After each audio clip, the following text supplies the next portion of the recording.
வணக்கம் நண்பர்களே, welcome to my channel CCF உங்கள் cricket with mister cocktail furious. இந்த வீடியோல நம்ம டிஸ்கஸ் பண்ண போற டாபிக் ஐபிஎல் 2025 மேட்ச் 41 ப்ரிவியூ தான் between Sunrisers Hyderabad versus Mumbai Indians. So இது வந்து பாத்தீங்கன்னா எஸ்ஆர்எச்சோட ஹோம் கேம். இதுக்கு முன்னாடி மும்பைல போய் விளையாடினாங்க, செம்ம அடி வாங்கினாங்க.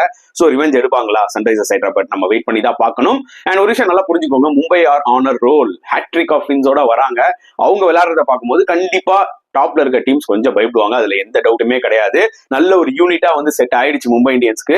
அண்ட் எஸ்ஆர்எச் இன் கேஸ் இந்த மேட்ச் வின் பண்ணணும்னா they have to play out of their ஸ்கின்ஸ்ங்க. எஸ், இந்த ஒரு பர்டிகுலர் ஹைதராபாத் பிச் வந்து பாத்தீங்கன்னா ஃபிளாட் ட்ராக் தான் கொடுக்க போறாங்க, அதுல எந்த டவுட்டுமே இல்ல. எஸ்ஆர்எச் பேட்ஸ்மேன்ஸ்னால வந்து பாத்தீங்கன்னா பெர்ஃபார்ம் பண்ண முடியும் இந்த ஃபிளாட் ட்ராக்ல, ஆனா அவங்களோட போலர்ஸ்னால கண்ட்ரோல் பண்ண முடியுமா மும்பை இந்தியன்ஸ் பேட்ஸ்மேனை? அதுதான் ஒரு மிகப்பெரிய ஒரு கேள்விக்குறி. ஸோ ரெண்டு டீமோட ஹெட் டு ஹெட் நம்ம எடுத்துப்போம். மொத்தம் 24 மேட்ச் ஆடி இருக்காங்க, அதுல 14 கேம்ஸ் மும்பை இந்தியன்ஸ் வின் பண்ணிருக்காங்க, 10 கேம்ஸ் ஹைதராபாத் வின் பண்ணிருக்காங்க. ஓகேங்களா? ஹைதராபாத்ல வந்து பாத்தீங்கன்னா 9 கேம் விளையாடி இருக்காங்க, அதுல ஒரு மேட்ச் வந்து ரெயின்னால வந்து கேன்சல் ஆயிடுச்சு. ரெண்டு டீமுமே 4-4 ஈக்குவலா இருக்காங்க. So it's going to be really interesting match. But நான் என்ன ஃபீல் பண்றேன்னா, இந்த மேட்ச் வந்து மும்பை இந்தியன்ஸ் வின் பண்ணுவாங்கன்னு தோணுது. இது வந்து பாத்தீங்கன்னா என்னோட ஒரு prediction, because they are playing good cricket. அவங்க கிட்ட எல்லா பேசிஸும் கவர்டா இருக்கு. அவங்க பேட்டிங்கா இருக்கட்டும், போலிங்கா இருக்கட்டும், ஈவன் அவங்களோட ஃபீல்டிங் கூட வந்து பாத்தீங்கன்னா last match against CSK was fantastic. அவ்வளவு ரன்ஸ் சேவ் பண்ணாங்க.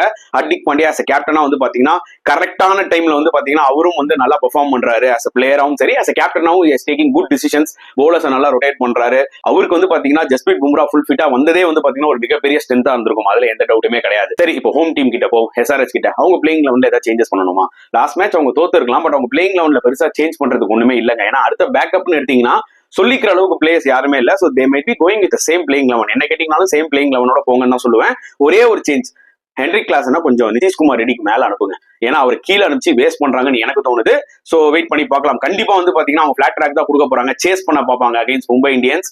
பட் அவங்க போலிங் நல்லா போட்டா மட்டும் தான் அந்த மேட்ச் வின் பண்ண முடியும், இல்லனா ரொம்ப கஷ்டம். மும்பை இந்தியன்ஸ் பக்கம் வந்தோம்னா ஐ திங்க் ஒரு சேஞ்ச் அவங்க பண்ணலாம். கரண் சர்மா ஃபிட் ஆயிட்டாருன்னு கேள்விப்பட்டோம். சோ அதனால அவர் வந்து அஸ்வினி குமார் பாண்டியை ரீப்ளேஸ் பண்ணாங்க. ஏன்னா இன்னைக்குமே ஒரு லெக் ஸ்பின்னர் ஃபிளாட் ட்ராக்ல யூஸ்ஃபுல்லா இருப்பாங்க. ஐ திங்க் அந்த மூவ் தான் எடுப்பாங்கன்னு தோணுது Mumbai Indians. Let's wait and see என்ன நடக்க போகுதுன்னு. பட் கிளியர் ஃபேவரட்ஸ் இந்த மேட்ச்ல மும்பை இந்தியன்ஸ் தான் எனக்கு தோணுது கைஸ். உங்களுக்கு சில கருத்துக்கள் இருக்கும்ல, எஸ்ஆர்எச்சா எம்ஐயா?